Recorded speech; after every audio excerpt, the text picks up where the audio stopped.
dynamics. And today I want to give you a flavor for the kind of questions that disease ecologists try to address. We're talking about emerging infectious diseases here, SARS, Ebola, AIDS. And in Pennsylvania, we have the most common rodent species in the Northeast United States. And this is a mouse called the white-footed mouse. And my slides aren't advancing. So this is Peromyscus leucopus. It's the most abundant rodent in the United States. It's a known reservoir for a number of infections of humans, zoonotic infections. And so we wanted to take a look at the dynamics of this creature and sort of in an effort to shift our approach to emerging infectious diseases from reactive to a more proactive approach.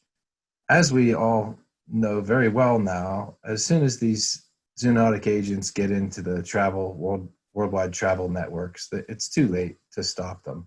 And so a more proactive approach would be to look at high-risk reservoirs like this mouse and lay out what is the parasite community of this mouse, what is the total virome of this mouse. And then when we find something that's interesting, we could develop tests for it and even treatments for these types of pathogens ahead of time so that we can snuff these fires out before they get out of control like we're dealing with at the moment.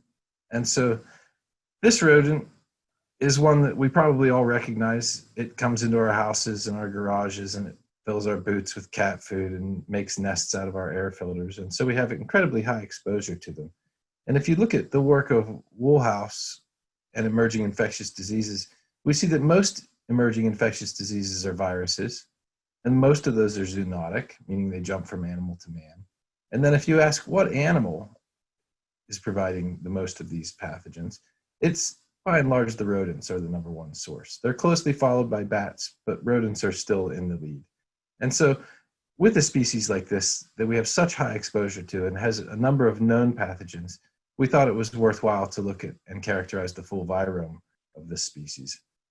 And so before I get in and give you the results of the virome and this pathogen that I mentioned in my title, I want to give you a more of a flavor for the kinds of manipulative experiments that we can do with these mice. So we were interested in the population dynamics. And my boss, the person I did my PhD with, Peter Hudson, had done a lot of work with red grouse in England and Scotland and their unstable population dynamics. And in the end, he showed that it's a gastrointestinal parasite that leads to these population crashes and huge explosions in populations due to the impact upon fecundity.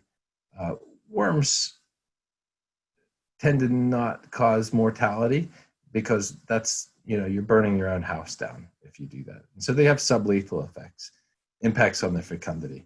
And so we wanted to look at the population dynamics of these mice because when their populations boom, that's when we see a lot of human exposure. They come into our houses and garages.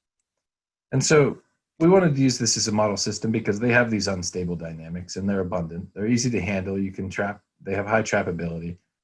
You can follow individuals through time and monitor population level processes. And you can also manipulate things. You can remove parasites and you can add food and things like that.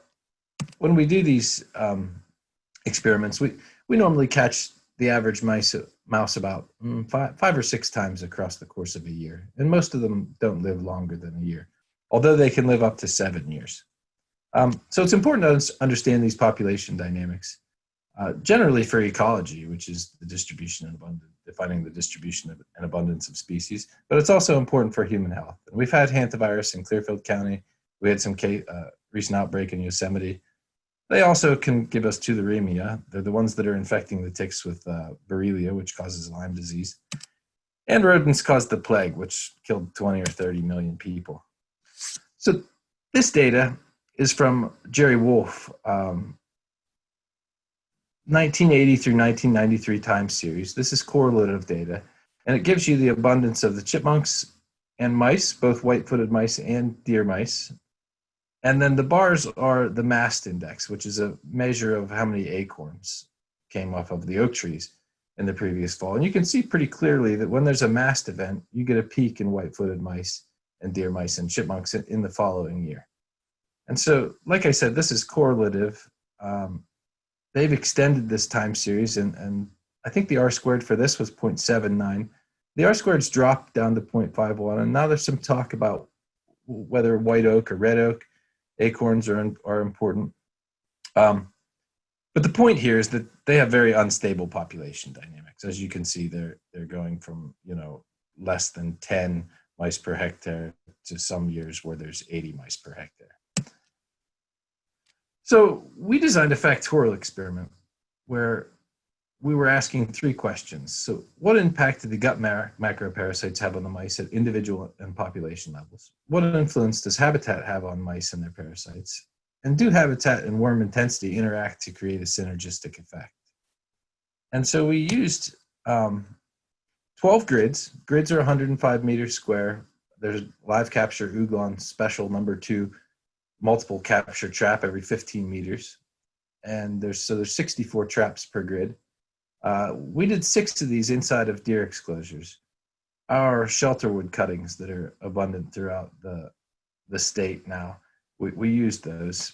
And that was to decrease competition from deer for the acorns. And what they do in these shelterwood cuttings is they cut down all the trees that are crappy. They're not straight, they're not good for boards, they're not good for acorns. And they leave some really high quality oak trees. And so opening up the canopy and removing the competitors from these heavy mast producing trees, we figured would increase acorn abundance. And then we had 6 grids outside, which don't have the removed competition from deer and don't have as many acorns. So we chose 3 random grids inside and 3 outside. And each time we caught a mouse in one of those traps, we treated them with oral levamisole. And so this factorial design should allow us to address the importance of habitat quality and the importance of the gastrointestinal parasites on the mouse vital rates. And we were specifically interested in this phenomenon called the midsummer breeding hiatus, where the mice stop breeding in the middle of the summer for no reason. Resources should be abundant. They should continue to breed, but for some reason they stop. So we do biweekly trapping of the grids. There were 12 grids. We put passive induced transponders in their back so we can scan the mice and they have an 8-digit individual identifier. And we measure biometrics, so body length, body mass. We look at reproductive condition. Mice can have their testes down. Males can have their testes down or sucked back into their stomachs. Females can have open or closed vaginas, indicating their receptiveness to males. They can have nipples. The nipples can be crusty, indicating they're lactating. And then we can most of the time identify if they're pregnant or not. Each time we captured the mouse, we took a sera and a fecal sample, and we had a factorial design. And so we're able to manipulate habitat quality and the macroparasites. The first thing we needed to do was to show that the habitats were different, and we did some sampling of acorns, both on the ground and the tree, and we showed that in the high quality inside the experimental grids, there were many more acorns than there were outside, both on the ground and in the tree. And we did seedling and sapling surveys, and a proportion of those that are browsed, both inside and outside, and showed that there were many more seedlings and saplings inside of the exclosures where we'd remove the canopy, as you'd expect. And almost 100% of the trees, the small oak trees outside, are browsed. And still 25 to 30% of the seedlings inside the fences were browsed. And there's a sign on the fence that says, "Please do not call us if you see a deer inside of this fence." So the deer don't often get into the fences, but these huge areas, trees fall, deer can get inside. But we can see that these preliminary data show us that we do have differences between our habitat qualities. The next thing we needed to ask is the anthelmintic treatment effective? And as you can see, for any of the 6, I guess there's 7 now, GI parasites, treatment does reduce the GI parasite burden significantly. So then we ask about density. How is the population size of the mice inside and outside of these enclosures? And although it looks like there's higher mouse density in the good habitat inside, these results weren't statistically significant. And there was no difference in density between the dewormed and not dewormed populations. And since we didn't see an effect of habitat on any of the vital rates, body mass, body condition, proportion of the population, breeding, we were able to increase our sample size to six treated with anthelmintic and six not. And so we're asking more questions about the worms now. And so a resident mouse is a mouse that's been captured more than one time. So in order to see the impact of the dewormer, we need to catch the mouse a second time because we only get to administer the dewormer the first time. And so you don't expect to see impacts upon the mass of the individual on the first capture. So when we look at residents, and this is all mice combined, females and males separately, we can see that they were heavier. And although the mass isn't that important, it's really body condition when we're talking about worms. So this is body mass divided by the cubed root of length. And we can see that there's significant increases in body condition of the mice that have worms removed. Interestingly, when we look at new captures, so these individuals that have not yet been treated, both males and females born on grids that were treated had higher body mass, indicating we had a population level effect on both mass and the body condition of females. So since we catch these animals a bunch of times, we can look at growth rate residuals, and we show that the females do have an increased growth rate, female residents. And if we break those up into age classes based on mass, we see that it's really subadult females that are increasing their growth rates. And normally I ask if anybody can guess what's happening here. It's pregnancy. So as soon as you deworm the females, they become pregnant. And if we look at the proportion of the populations that are breeding, we can see that the female proportion is much higher, but we don't have a population level impact in terms of the breeding. So this is in line with our predictions that we should see increases in survival and increases in breeding. And this is some previous data published on the midsummer breeding hiatus that, as you can see in the top there, in June, there's lots of berries and the weather's nice. You know, the mice, it's strange that they want to breed in March when there's no food, but they stop breeding in June. And so we wanted to see if parasites had some impact upon that. And if you look at the black line here in filled triangles are the proportion of females that are breeding. So that's pregnant, perforate, or lactating across the trapping sessions. And so May and June is trapping session 5, 6, and 7. And so treating these individuals causes them to breed throughout the summer, which you would think would lead into impacts upon density, but it doesn't do, I think mostly due to dispersal. So looking at survival, which was our other prediction, we see that there is an increase in survival, and it's not really due to females, but males do survive longer. And the other thing that we can calculate is the proportion of time that an individual spends breeding. Because we capture them, say, 10 times across the course of the summer, if they were breeding 5 of those times, that individual's value would be a 0.5. And so we're using grid averages for all of these statistics. So not individuals within a grid, especially when you're manipulating parasite communities or parasite populations, are not replicates of each other, right? The mouse that lives beside you, if you're dewormed and they're not, that force of infection, you know, they're transmitting parasites between each other. They're competing for mates and resources. They're certainly not independent of each other. And so they cannot be used as replicates. So our N for these error bars are based off an N of 6, which is a much stronger result than we often see. We can see that the proportion of time spent in breeding condition is sometimes about double for the females that were treated. And if you multiply the two of these things together, it gives you an indication of the reproductive potential and the change in reproductive potential that's provided by deworming. And we can see that we've almost doubled the reproductive potential of females on these treated grids. So to summarize this example of what we can do to manipulate things and ask questions about reservoir species that are important for public health and zoonotic diseases, we wanted to know if either factor or an interaction between the two accounted for the midsummer breeding hiatus. Deer exposures doubled acorn availability, and anthelmintic application reduced the GI helminths. Habitat quality had no effect on breeding, vital rates, or demography. The deworming treatment resulted in mice continuing to reproduce during the hiatus at the same rate as previously. Treated animals also had increased body condition, growth rate, and survival. These GI helminths reduce P. leucopus reproductive output. And the effects on reproduction could play an important role in the unstable dynamics of these mammals. So we published this in Ecology. And our future directions at that point were to look farther at this oak mast. Rick Ostfeld at the Carey Institute had done a supplementation experiment to get away from the correlative data and showed that that does result in a pulse of increased mouse density the next year.